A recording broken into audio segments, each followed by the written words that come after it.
اسی طرح پاؤں کی آٹو کھائیاں، پاؤں کی انگلیوں کے بیچ میں جو جگہ رہتی ہے، خاص طور سے جو موٹے آدمی رہتے ہیں ان کی کھال بھیڑی رہتی ہے آپس میں، تو اگر اچھی طرح وہاں پر دھیان نہ دیا جائے تو پانی نہیں پہنچ پائے گا، تو وضو نہیں ہوگا. تو آٹو کھائیوں کے اندر ایک ایک پرزے تک پانی پہنچانا یہ بھی ضروری ہے.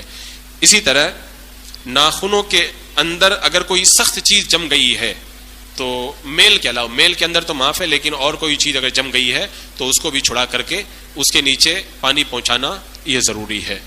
اور پاؤں کے اندر اگر کوئی چھلا پہنا ہے، کوئی دھاگا باندھ کر کے رکھا ہے، اس کے نیچے پانی نہیں پہنچ پا رہا ہے تو اس کے نیچے پانی پہنچانا بھی ہلا کر کے ضروری ہے.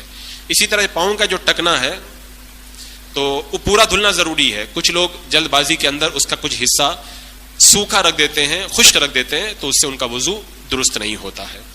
اسی طرح مردوں کے لیے کچھ خاص باتوں کا خیال رکھنا ضروری ہے. جیسے مثال کے طور پر مونچھوں کے بارے میں اور داڑھی کے بارے میں حکم یہی ہے کہ ساری داڑھی کو دھلنا یہ فرض ہے، ساری داڑھی کو دھلنا یہ فرض ہے. اب داڑھی کا مطلب کیا ہوا اس کو سمجھ لیں.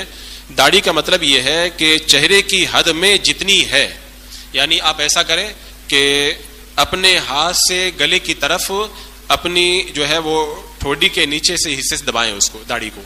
جب آپ نے اسے دبایا تو جو بال نکل کر کے پیچھے گلے کی طرف چلے گئے. اب اس میں دیکھیں کہ یہ ہماری داڑھ کے اوپر جتنے بال جمے ہوئے ہیں، ٹھوڈی اور داڑھ کا جو حصہ ہے اس پر، یہ اتنا حصہ داڑھی میں آتا ہے.